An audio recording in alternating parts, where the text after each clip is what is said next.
네, 오늘의 두 번째 키워드는 오리지널 씬 보도록 하겠습니다. 신간 오리지널 씬 내용을 좀 볼 텐데 그 안에 바이든 전 대통령의 정신적과 신체적 쇠퇴 그리고 더불어서 민주당 내부의 침묵과 방조에 대해서 다시 한번 조명하는 내용이 들어가 있습니다.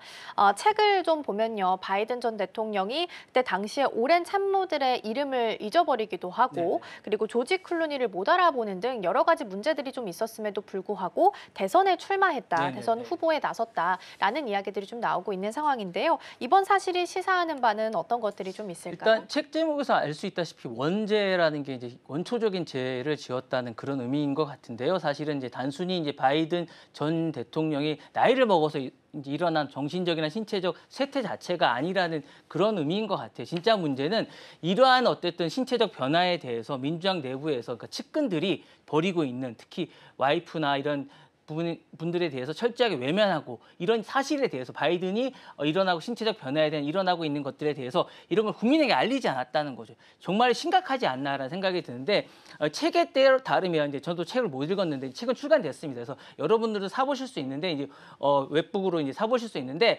국민에게 이 이제 내용에 대해서 이제 철저하게 숨기고 심지어 지역에 대한 거죠. 우리나라 따지면 뭐 어쨌든 전라도나 경상도, 그러니까 알라바마라든가 텍사스 자체도 혼동했다고 합니다. 이게 심각한 거죠. 그리고 이제 조지 클루니를 되게 친했는데 조지 클루니를 못 알아봤다고 합니다. 상당히 심각한 거고 이 사실 자체가 시사하는 건 분명한 것 같습니다. 첫째, 민주주의 체제에서 리더십이 정말 중요한데 이끌어가는 이 부분의 판단력과 인지 능력이라는 게 사실은 국가 운영의 핵심 기반이자 정당 내부에서 상당히 중요한데 이 사실을 숨기고 대선에 출마했다는 거죠. 물론 중간에 바뀌었지만 카멜라로 바뀌었지만 이 부분은 진실을 덮는 구조가 작동했다는 점은 상당히 심각한 게 아닌가. 이게 정말 진실이라면 정말 심각한 거라고 생각이 들고요. 둘째는 바이든 대통령 상태가 누구보다 가까이서 지켜본 참모들과 지도부가 위험 신호를 알았지만 아무도 공개하지 않고 이걸 알리려고 하는 사람들조차도 배제당했다는 거죠. 이 자체는 사실은 정당 내부에서 책임과 회피와 자기 검열이 이제 견제 기능이 어쨌든 작동하지 않았다는 건 이게 좀 약간 문제가 있지 않았냐는 생각이 들고요. 세 번째로는 이러한 국민의 알 권리가 침해당하면서 유권자들이 이거를 이 판단 기준이 왜곡되는 건 정말 이 미국 사회 특히 선진국에서는 일어날 수 없는 일인데 민주주의 신뢰 기반이 정말로 이제 중대한 결함이 아닌가라는 생각이 듭니다. 그리고 이제 마지막으로는 한 개인의 세태보다 더 위험한 거는 모두가 그걸 알고 말하지 않았던 이 어쨌든 정치 시스템에 작동이 하지 않았다는 이 침묵 자체가 심각한 게 아닌가라는 생각이 들고 요 자체는 이제 어쨌든 자기 검열 요 자체가 병리에 대한 어떤 경고장을 하기 위해서 이 책을 썼다고 하니까 어쨌든 요 자체는 정말 심각한 게 아닌가라는 생각이 듭니다. 네, 뉴욕타임스 보도에 따르면 또 바이든의 쇠퇴 모두가 알고도 말하지 않았다라는 보도가 같이 나오기도 했습니다.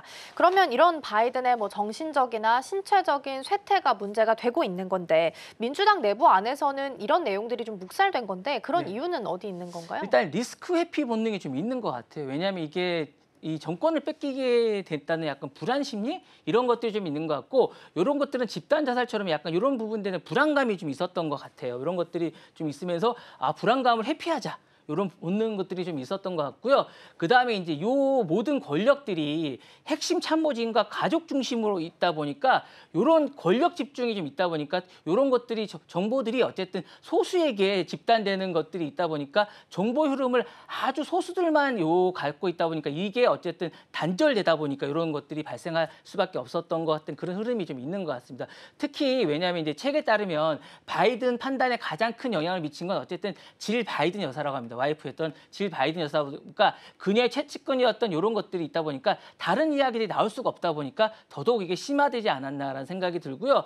세 번째로는 익명성과 책임 회피의 문화라고 합니다. 이제 책에 등장하는 수많은 인터뷰들을 보면 대부분이 다 익명성과 이제 이런 걸로 진행됩니다. 그러다 보니까 뭐 쇠퇴를 알고 있었음에도 불구하고 비난의 화살을 피하고자 공개 발언을 회피했다는 거죠. 그러니까 이런 것들이 아무래도 결과적으로 아무도 책임을 지지 않으면서 모두가 알고 있었던 집단적 침묵이 이런 것들을 가능하게 하지 않았나라는 생각이 들고요.